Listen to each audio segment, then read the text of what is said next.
Cet homme est dans une boîte. Tant que quelqu'un le torture, il peut cracher des pièces d'or comme un fou. Et chacune de ces pièces vaut une fortune. Vous devez être tenté par cela. D'où vient cette jolie boîte? Il se trouve qu'il y a quelques jours, Charlie est revenu de l'étranger, à l'aéroport, par négligence. Il s'est trompé de boîte. De retour à la maison, il ne s'en est pas rendu compte. Comme d'habitude, il était prêt à brosser la vidéo. À ce moment-là, la valise a soudain bougé. Il a cru qu'il s'agissait d'une farce de son colocataire. Il était prêt à monter à l'étage pour dénoncer ce comportement minable.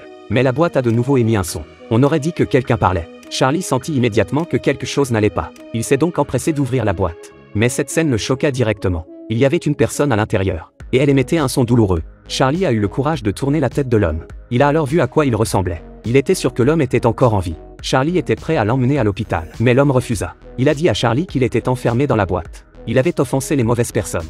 S'il allait à l'hôpital, il se jetterait dans un piège. Mais si Charlie pouvait le faire sortir, il pourrait partir en toute sécurité. Après avoir dit cela, Charlie a commencé à essayer de tirer les pieds de l'homme.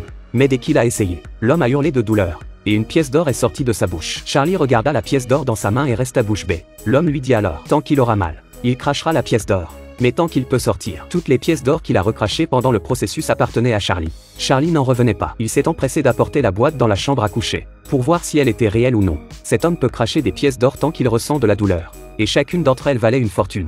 Mais Charlie ne l'a pas cru et a emmené les pièces d'or chez un antiquaire pour les faire évaluer. À sa grande surprise, le propriétaire lui dit, il s'agit d'une pièce d'or provenant du palais impérial chinois. Elle a 2000 ans. Si Charlie veut la vendre, il était prêt à payer 2000 $.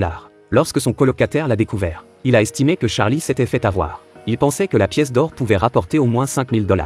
Il a commencé à poser des questions sur l'origine de la pièce d'or. Incapable de résister aux questions de son colocataire, Charlie lui raconte tout ce qui s'est passé la nuit dernière. Mais son colocataire ne l'a pas cru. Il trouvait tout ce que Charlie disait ridicule. Pour faire ses preuves, Charlie allait l'emmener en arrière pour découvrir ce qui s'était passé. Il a rencontré sa petite amie, Emma, à la porte. Emma a été horrifiée et lui a dit, non seulement Charlie ne voulait pas avancer, mais il avait même essayé de le tuer. Charlie était déconcerté. Il les a donc emmenés dans la maison. À ce moment-là, un bras a été révélé dans la valise. On ne peut pas dire que quelqu'un ait eu peur de cette scène, mais ils étaient curieux de la voir. Même si la scène était un peu effrayante. Emma a vu l'homme dans la valise. Mais quand Emma a vu l'homme dans la valise, elle s'est sentie vraiment désolée pour lui. Puis elle a commencé à le sauver. Mais la douleur intense a fait que l'homme a recraché des pièces d'or. Le colocataire a regardé les pièces d'or dans sa main. Il commence à avoir de mauvaises pensées dans son cœur. Puis il a directement jeté la boîte par terre. Lorsque la boîte est tombée par terre, une grande quantité de pièces d'or s'en est échappée. Cette scène les a rendus ridicules. Le rêve de devenir riche leur est venu instantanément à l'esprit. Après quelques discussions, ils allaient garder la boîte pendant 24 heures.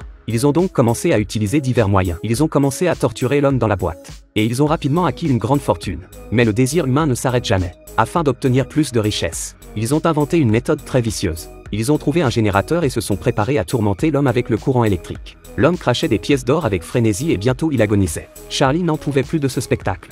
Il éteint le générateur et dit à son partenaire qu'il avait déjà beaucoup de pièces d'or. Si cela continue, l'homme sera torturé à mort. Mais les colocataires n'ont pas écouté. À cette époque, ils sont aveuglés par l'argent. Ils rêvaient tous de devenir riches et sont prêts à remettre le moteur en marche. En regardant l'homme mourir, Charlie s'apprête à appeler la police pour les arrêter. Mais il est soudain assommé par le coup d'Emma. À ce moment-là, les deux hommes ont complètement perdu la tête. Ils s'apprêtent à récupérer des pièces d'or et à partir rapidement. Mais lorsqu'ils ont rallumé l'électrochoc, les yeux de l'homme dans la boîte se sont écarquillés. Les yeux de l'homme dans la boîte ont émis une lumière dorée. Puis une fumée noire s'en est échappée. Lentement, il s'est transformé en monstre. Cette scène les a effrayés au plus haut point. D'un autre côté, Charlie s'est réveillé de l'hôpital. Il y avait une carte à côté de lui. C'est un mot de remerciement de l'homme et déclare qu'en raison de sa gentillesse, il lui a laissé une fortune. Au même moment, des boîtes étranges sont apparues dans l'aéroport. L'homme à côté de lui a regardé les boîtes et a ri d'amusement, car elles étaient remplies de personnes tentées par l'argent. Deux amis de Charlie en faisaient partie. Ils allaient être envoyés aux quatre coins du monde. Ils vont connaître la vie de cracheurs de pièces d'or. Cette histoire nous dit, ne laisse jamais l'argent te monter à la tête. Souvent, les choses qui sont pleines de tentations comportent un certain degré de danger. Être honnête, faire les choses de manière pratique, garder toujours son intention première. Enfin, j'aimerais vous poser une question. Si vous receviez une telle boîte, choisiriez-vous de sauver l'homme qui se trouve à l'intérieur, ou continuerez-vous à le torturer pour obtenir des pièces d'or ?